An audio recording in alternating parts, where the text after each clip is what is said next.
بسم الله الرحمن الرحيم الحمد لله رب العالمين وصلى الله وسلم وبارك على نبينا محمد وعلى آله وصحبه اجمعین اما بعد. ہم لوگ اعلام السنت المنشورہ لاعتقاد الطائفة الناجیة المنصورہ اس کتاب کو پڑھ رہے ہیں، اور ہم لوگ اس میں سوال نمبر 136 پڑھنے جا رہے ہیں. اور سوال نمبر 136: هل يدخل الجنة أو ينجو من النار أحد بعمله؟ یہاں سے ہم لوگوں کو پڑھنا ہے. جی شیخ شروع کریں. بسم الله الرحمن الرحيم. هل يدخل الجنة أو ينجو من النار أحد بعمله؟ الجواب: قال رسول الله صلى الله عليه وسلم: قاربوا وسددوا واعلموا أنه لن ينجو أحد منكم بعمله. قالوا يا رسول الله ولا أنت؟ قال ولا أنا إلا أن يتغمدني الله برحمة منه وفضل. وفي رواية: سددوا وقاربوا وأبشروا فإنه لن يدخل الجنة أحدا عمله. قالوا ولا أنت يا رسول الله؟ اس کو متعدی میں لائیے. يدخل الجنة أحدا عمله. فإنه لن يدخل الجنة أحدا عمله. قالوا ولا أنت يا رسول الله؟ قال ولا أنا إلا أن يتغمدني الله منه ورحمة. واعلموا أن أحب العمل إلى الله أدومه وإن قل. السؤال: ما الجمع بين هذا الحديث وبين قوله تعالى ونودوا أن تلكم الجنة أورثتموها بما كنتم تعملون؟ الجواب: لا منافاة بينهما بحمد الله، فإن الباء المثبتة في الآية هي باء السببية، لأن الأعمال الصالحة سبب في دخول الجنة لا يحصل إلا بها، إذ المسبب وجوده بوجود سببه. والمنفي في الحديث في باء الثمنية، فإن العبد لو عمر عمر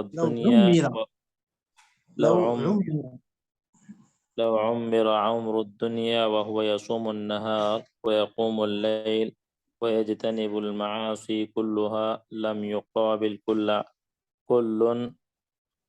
عمله عشر معشار أصغر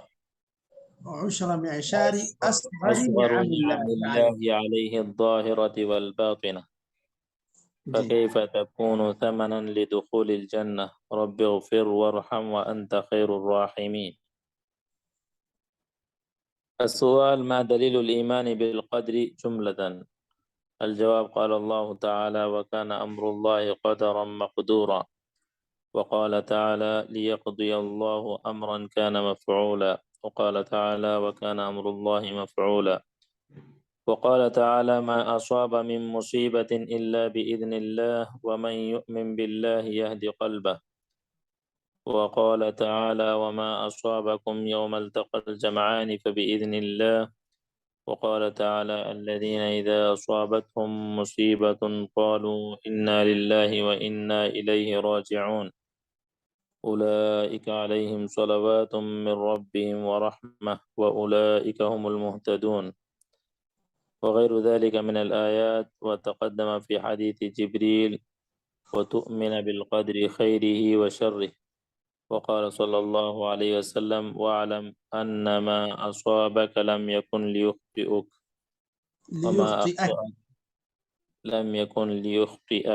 وما أخطأك لم يكن ليصيبك. وقال صلى الله عليه وسلم وإن أصابك شيء فلا تقل لو أني فعلت كان كذا وكذا، ولكن قل قدر الله وما شاء فعل. وقال صلى الله عليه وسلم كل شيء بقدر حتى العجز والكيس. وغير ذلك من الأحاديث.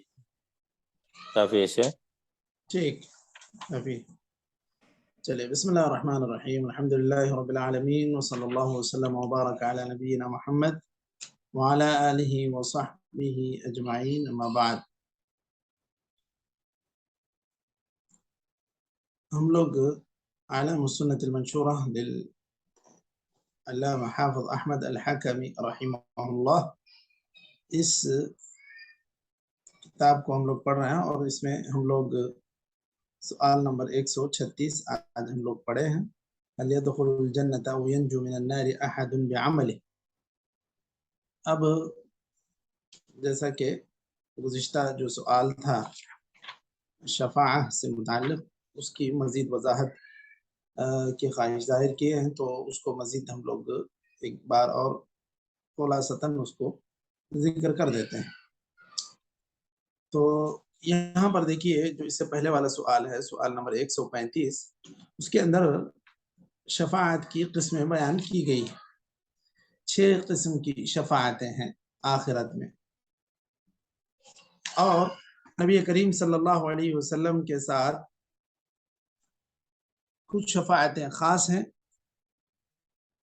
جیسے سب سے پہلی جو قسم ہے اعظم انواع الشفاعہ، یا اسی کو مقام محمود بھی کہا گیا ہے.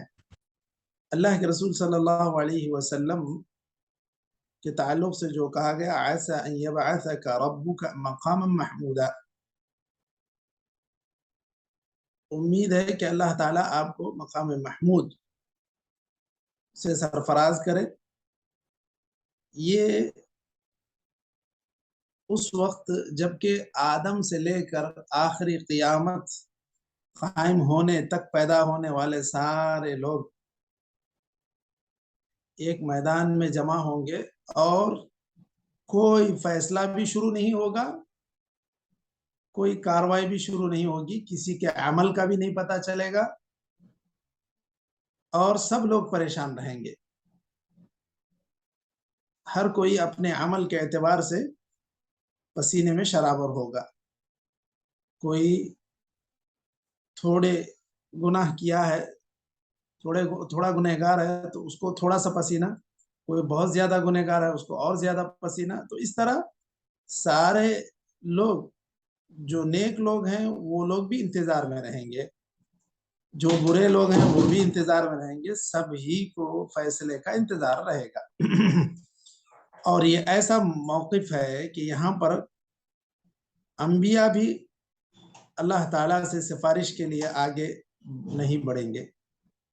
حالانکہ جتنے بھی لوگ ہیں محشر میں، وہ لوگ انبیاء کے پاس گزارش کریں گے کہ وہ جا کر اللہ تعالیٰ سے سفارش کریں کہ فیصلہ شروع ہو لوگوں کا. جیسا کہ حدیث میں واضح ہے کہ آدم علیہ السلام کے پاس لوگ گزریں گے، جائیں گے، وہاں پر بھی ان کو ان کی خواہش کے مطابق ان کی سفارش نہیں ہوگی،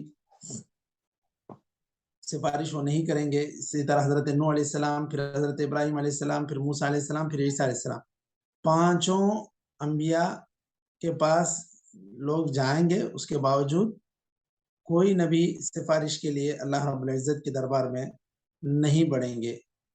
اللہ کے رسول صلی اللہ علیہ وسلم کے پاس جب کہا جائے گا کہ آپ سفارش کریں تو آپ صلی اللہ علیہ وسلم کہیں گے انا لہا، جائیں گے سفارش کریں گے. پہلے سب سے پہلے اللہ رب العزت کے عرش کے نیچے سجدہ کریں گے، پھر اللہ تعالیٰ انہیں ایسی تعریفیں، ایسے محامد سکھائے گا کہ اس کے ذریعے اللہ تعالیٰ کی وہ تعریف کریں گے. پھر اللہ تعالیٰ حضرت محمد صلی اللہ علیہ وسلم کو حکم دے گا کہ چلو محمد آپ سجدے سے سر اٹھاؤ اور پوچھو کیا آپ کی مانگ ہے. سل تعطا واشفع تشفع، آپ اپنی مانگ پیش کرو، آپ کی بات پوری کی جائے گی. اسی طرح آپ سفارش کریں، آپ کی سفارش قبول کی جائے گی. تو اللہ رب العزت سے یہ اس میدان محشر میں جتنے لوگ جمع ہیں ان کے فیصلے کے آغاز کے لیے اللہ تعالیٰ سے وہ سفارش کریں گے اللہ کے رسول صلی اللہ علیہ وسلم. اس کے بعد سے پھر فیصلے شروع ہوں گے. پھر اللہ کے رسول صلی اللہ علیہ وسلم کے لیے یہ سفارش خاص ہے. یہاں پر لوگوں کے فیصلے کے آغاز کے لیے جو سفارش کریں گے وہ صرف حضرت محمد صلی اللہ علیہ وسلم۔ اسی طرح دوسری سفارش جو جنت کا دروازہ کھولنے کے لیے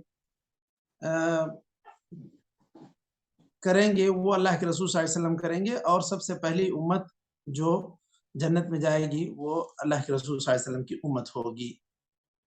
تو یہ بھی سفارش اللہ کے رسول کے ساتھ خاص ہے کہ جنت کا دروازہ نہیں کھولا جائے گا جب تک آپ صلی اللہ علیہ وسلم وہاں پہنچ کر گزارش نہیں کریں گے۔ تو یہ سفارش جنت کے دروازہ کھولنے کے لیے یہ بھی اللہ کے رسول کے ساتھ خاص ہے۔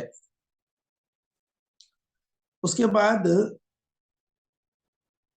یہ ایک سفارش وہ جن کے تعلق سے جہنم کا فیصلہ ہو چکا، وہ لوگ جہنم میں نہ جائیں، یہ سفارش اللہ کے رسول صلی اللہ علیہ وسلم کے ساتھ یہ بھی خاص ہے۔ تو یہ تین سفارشیں ہیں جو اللہ کے رسول صلی اللہ علیہ وسلم کے ساتھ خاص ہیں۔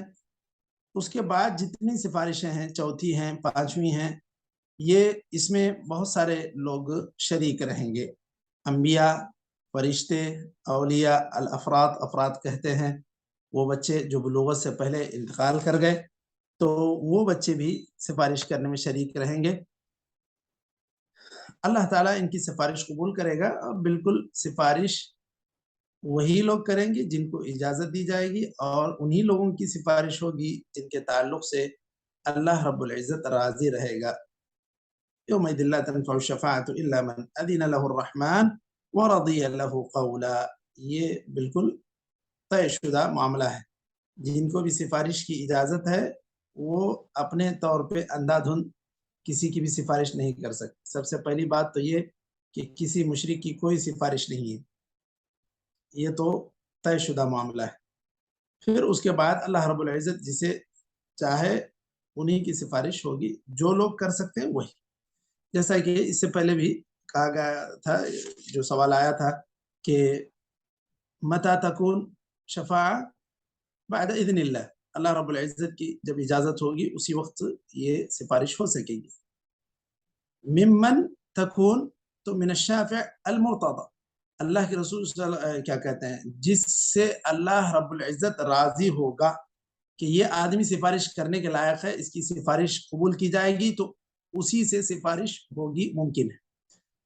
وَلِمَن تَكُونَ، کس کے لیے ہوگی، اس آدمی کے لیے ہوگی جس کے لیے المشفوع المرتضی، یعنی وہ آدمی جس کے حق میں سفارش قبول کی جائے گی، جس کے حق میں سفارش قبول کی جائے گی۔ تو یہ سارے شرائط ہیں، یا یوں کہیے کہ یہ صرف قُلْ لِلَّهِ الشَّفَاعَةُ جَمِيعًا جو کہا گیا کہ یہ صرف اللہ کا اختیار ہے کہ کس کی سفارش ہو، کس کی نہ ہو، کس کی حق میں ہوگی، یہ ساری چیزیں اللہ رب العزت کے اختیار میں۔ اس کے بعد یہاں پر ایک چیز اور ہے، دیکھیے، اللہ کے رسول صلی اللہ علیہ وسلم کے لیے ایک جو سفارش خاص ہے وہ ہے اپنے چچا ابو طالب جو کفر کی حالت میں گزر گئے، ان کے لیے بھی ایک سفارش آپ صلی اللہ علیہ وسلم کی ہوگی کہ ان کے عذاب کی تخفیف ہو، ان کے عذاب کی تخفیف ہو۔ تو اس طرح یہ جو خاص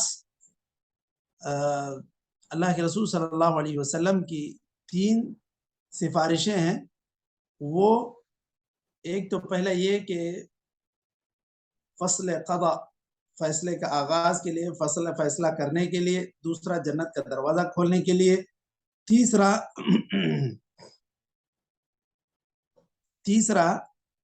یہ نبی کریم صلی اللہ علیہ وسلم کے چچا یہ کفر کی حالت میں گزر گئے تھے، لیکن اللہ کے رسول صلی اللہ علیہ وسلم کی سفارش سے ان کے عذاب میں تخفیف ہوگی۔ تو پہلی اور دوسری سفارش، پھر یہاں جو چھٹی ذکر کی گئی ہے، یہ تین سفارشیں خود اللہ کے رسول صلی اللہ علیہ وسلم کے ساتھ خاص ہیں۔ پھر تیسری، چوتھی، پانچویں، کچھ لوگ ایسے جن کے تعلق سے جہنم کا فیصلہ ہو چکا ہوگا، وہ جہنم میں نہ جائیں، ایسی سفارش دیگر انبیاء بھی کریں گے، فرشتے بھی کریں گے۔ اسی طرح جو لوگ اہل توحید میں سے جہنم میں جا چکے ہیں، ان کو سفارش کی وجہ سے نکالا جائے گا جہنم سے، یہ بھی عام ہے۔ پانچویں سفارش کچھ لوگوں کے درجات کی بلندی کے لیے جنت میں، یہ سفارش بھی عام ہے۔ تو پہلی، دوسری آپ صلی اللہ علیہ وسلم کے ساتھ خاص ہے، چھٹی بھی آپ صلی اللہ علیہ وسلم کے ساتھ خاص ہے۔ آخر میں اس کے اندر یہ بات بتلائی گئی کہ جنت جہنم نہیں بھرے گی، کتنی بھی اس کے اندر اس کو انسان اس کے اندر ڈالے جائیں، وہ یہی کہتی رہے گی حل میں مزید، لیکن جب اللہ تعالیٰ اپنا پیر رکھ دے گا تو وہ ایک دوسرے سے لپٹ جائے گا، اپنے آپ بعض حصے سے لپٹ جائے گا اور کہے گا قط قط کہ اے اللہ بس ہے، کافی ہے۔ جنت میں کچھ جگہ رہے گی تو اللہ تعالیٰ اس کے لیے دوسرے لوگوں کو پیدا کرے گا اور وہ جنت کو اللہ تعالیٰ اس جگہ کو بھر دے گا، انہیں جنت عطا کرے گا۔ تو یہ سفارش کا خلاصہ ہے، 6 قسم کی سفارشیں ہیں۔ سب سے پہلی بڑی سفارش یا شفاعت عظمیٰ یا مقام محمود کسے کہتے ہیں مشائخ؟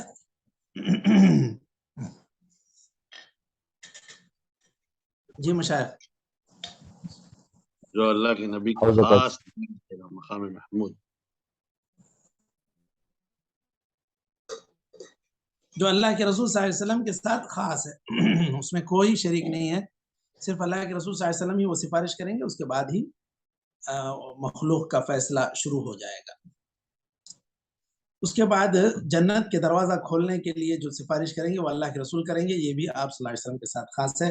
چچا ابو طالب کے لیے جو سفارش کریں گے تخفیف عذاب کی، یہ بھی آپ صلی اللہ علیہ وسلم کے ساتھ خاص ہے۔ تو یہ ہو گئی سفارش پر گفتگو اور اس کا مختصر خلاصہ۔ اس کے بعد آج کے جو سوالات پڑھے گئے اس کی طرف آتے ہیں۔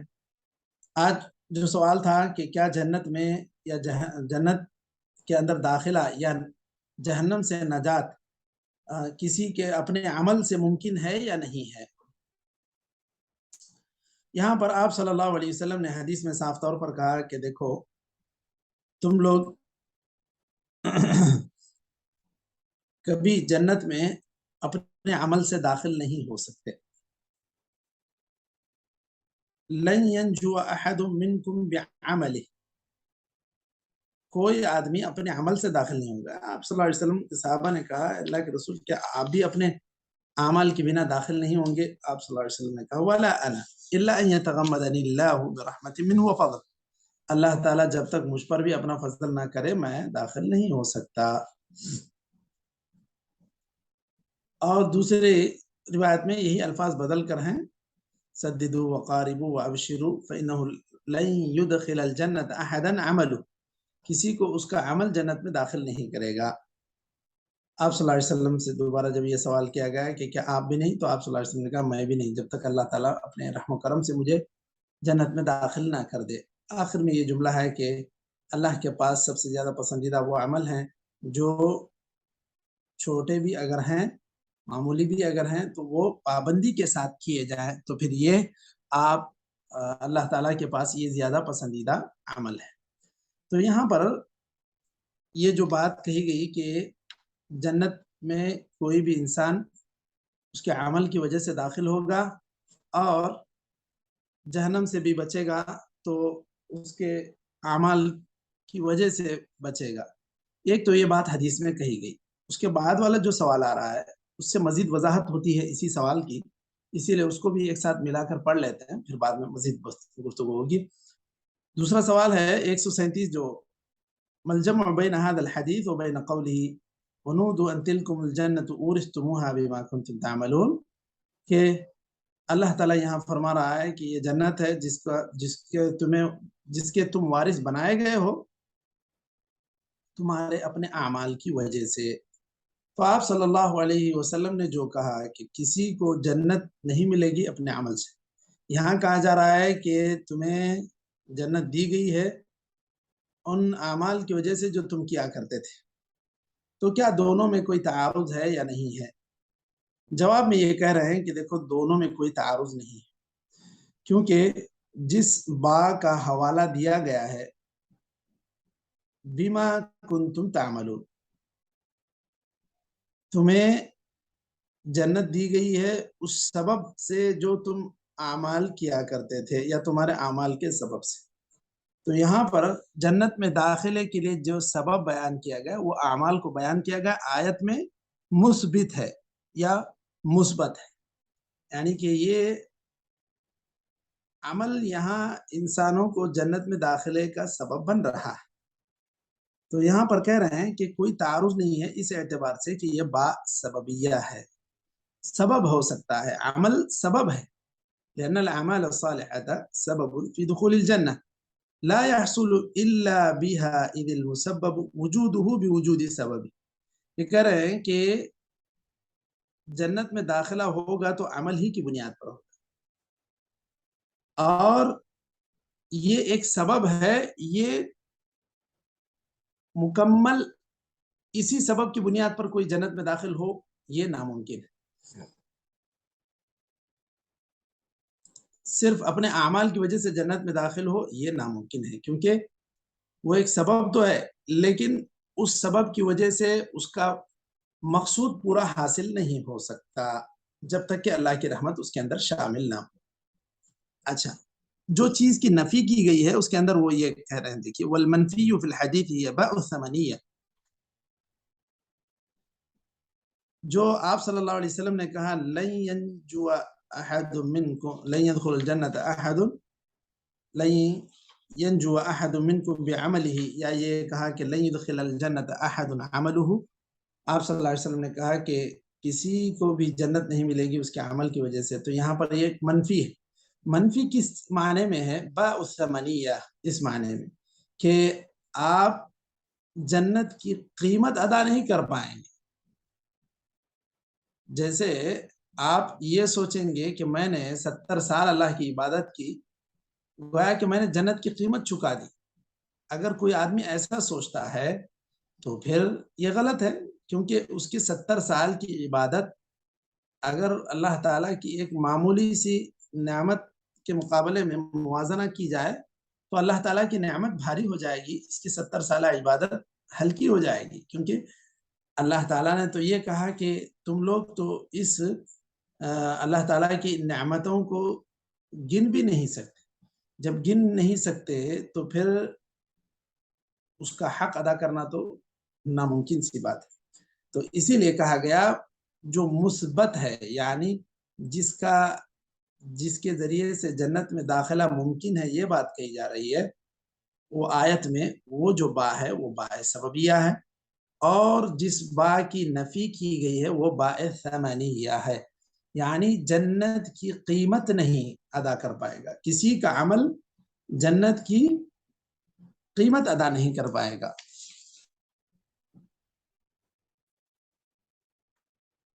یہاں دیکھیے لن ينجو احد منکم بعملہ میں جو با ہے وہ باء ثمنیہ ہے، کیونکہ اسی سے نفی کی گئی ہے کہ قیمت نہیں بن سکتی انسان کی عبادت یا انسان کے جو بھی اطاعت فرما برداری ہے۔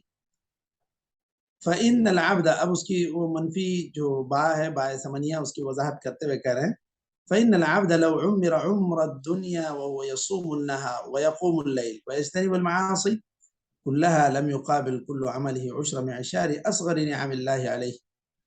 یہ اگر انسان کو پوری کی پوری زندگی دی جائے 60 سال 70 سال اور اس کے اندر یہ پوری کی پوری زندگی عبادت ہی کر کے گزار بھی دے، تب بھی وہ کسی ایک چھوٹی سی نعمت کا بھی حق ادا نہیں کر پائے گا۔ فَكَيْفَ تَكُونُ ثَمَنًا لِدُخُولِ الْجَنَّةِ، تو جب ایک نعمت کا آپ حق ادا نہیں کر پائیں گے اپنی عبادت سے، تو اتنی بڑی جنت آپ کیسے اس کی قیمت چکا پائیں گے؟ تو جو مثبت جہاں پر کہا گیا وہ باء سببیہ ہے کہ جنت میں داخل ہونے کے لیے عمل ایک سبب تو بن سکتا ہے لیکن وہ کل سبب نہیں ہے، یا پورے کا پورا وہی اصل نہیں ہے۔ جب تک جس طرح ایک آدمی دوا پیتا ہے، مثلا 4 آدمیوں کو بخار ہے، کھانسی ہے، چاروں آدمی ایک ہی دوا پیتے ہیں، 2-3 آدمیوں کو اس سے شفا ملتی ہے، فائدہ ہوتا ہے، ایک آدمی کو نہیں ملتی، تو کیا ہوا؟ حالانکہ دوا تو یہ بھی پیا تھا، دوا تو اس نے بھی استعمال کی تھی، لیکن اس کو فائدہ نہیں ہوا۔ تو اللہ تعالیٰ نے اس کے اندر جو سبب کی تاثیر ہے اس کو ختم کر دیا، اللہ تعالیٰ نے اس کو ہٹا دیا، اس کو نکال دیا اس کے بدن سے یا اس کے خوراک سے۔ جو بھی وہ دوا کھایا اس کا فائدہ نہ ہو، یہ اللہ تعالیٰ نے آپ کے اگر کسی کی تقدیر میں لکھ دیا ہے تو وہ فائدہ نہیں ہوگا. حالانکہ دوا تو سب نے پی تھی. تو یہ اللہ کی مرضی پر موقوف ہوتا ہے کہ اللہ کس کو شفا دے کس کو نہ دے. تو ٹھیک اسی طرح آپ عمل کریں گے, عمل جنت میں داخلے کا ایک سبب تو بن سکتا ہے, لیکن کل سبب یا پورے کا پورا وہی جس کے پاس عمل ہے وہ جنت میں جائے گا ہی جائے گا, ایسی بات نہیں. اور اللہ تعالیٰ کی رحمت ہی سے جانا ممکن ہے. اب جس کی نفی کی گئی ہے کہ کوئی آدمی اپنے عمل سے جا ہی نہیں سکتا, تو مطلب یہ کہ کوئی آدمی اپنے عمل سے جنت کی قیمت نہیں چکا سکتا, اس کو باعث ثمنیہ کہتے ہیں. یہ نحو میں نہیں ہے, یہ صرف فقہا کے پاس اس کا استعمال ہے. تو بات واضح ہوئی مشائخ, باعث ثمنیہ یا باعث سببیہ کی؟ جی شیخ. تو چلیے یہاں تک دیکھیے ایمان کے 5 ارکان مکمل ہوئے. آج ایمان بالیوم الآخر مکمل ہوا. کل انشاءاللہ ایمان بالقدر, یہ جو 6واں رکن ہے ایمان کے ارکان میں, انشاءاللہ اس کو کل اس کے بعد والے حلقے میں ہم لوگ پڑھتے ہیں. نکتفی بہذا القدر وصلی اللہ وسلم علی نبینا محمد وعلی آلہ وصحبہ اجمعین. والسلام علیکم ورحمۃ اللہ وبرکاتہ.